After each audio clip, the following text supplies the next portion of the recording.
Alors, je voulais rajouter une annotation sur les tubes LED pour passer d'un tube fluorescent par un tube LED. Voilà le schéma de la réglette que je vous ai proposé. Donc ça, c'est le ballast avec les deux alimentations. Ici, c'est le starter qui, sur ma réglette, se retrouve ici, on va dire. Voilà.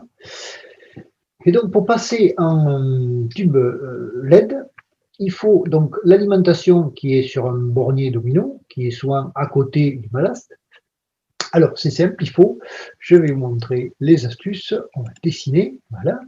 Et ici, alors, ça c'est le condensateur, on appelle ça le condensateur, donc il faut mieux l'éliminer, hein, vous n'en avez plus besoin. Le condensateur sert beaucoup pour ce qui est le ballast ici, on appelle ça le ballast, la réactance ferromagnétique, c'est un transformateur, hein, voilà. Donc ça, vous l'enlevez. Vous laissez donc la phase et le neutre. Ici, ce que je vous montrais dans ma démonstration, eh bien, nous pontons avec un domino ces deux fils. Donc ici, ça, on n'en a plus besoin. Ça ne sert plus. Ici, le starter qui, sur le dessin est là, mais qui sur ma réglette se retrouve ici, c'est à peu près la même chose.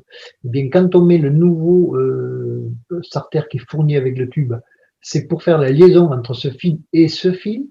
Donc ici, il n'y a plus de démarrage starter, ça se fait automatiquement. Ça, c'est le starter traditionnel. Et donc, ce qui se passe, c'est qu'à ce moment-là, ben, la phase vient sur cette borne, ici. Ici, il y a le pontage qui va de là à là et qui revient ici. Et le neutre repart de là, passe ici et revient au neutre. Il peut y avoir aussi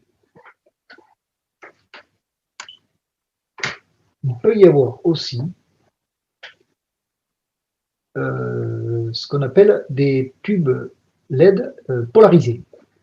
Et auquel cas, ce qu'il va falloir faire, c'est que ces tubes polarisés, il y a un plus et un moins, ou inversement.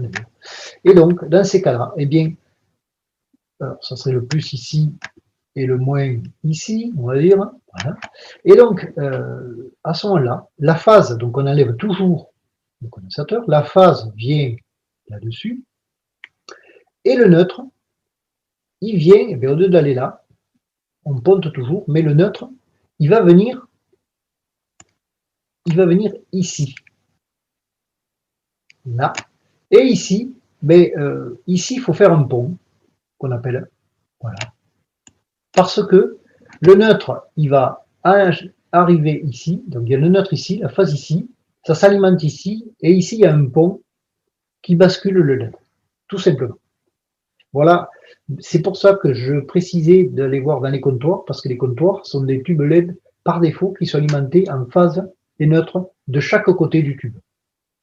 La phase est d'un côté et le neutre de l'autre. Même si on inverse, comme la phase et le neutre changent toutes les 1/50 de seconde, hein, en alternatif, la phase change toutes les 1/50 de seconde, c'est ce qu'on appelle une période. Je ne vais pas vous faire un cours d'électricité, mais c'est ce qu'on appelle. Voilà, je voulais donner cette précision pour que les gens, j'ai eu une personne qui avait eu des soucis avec, et voilà comment ça marche. Voilà.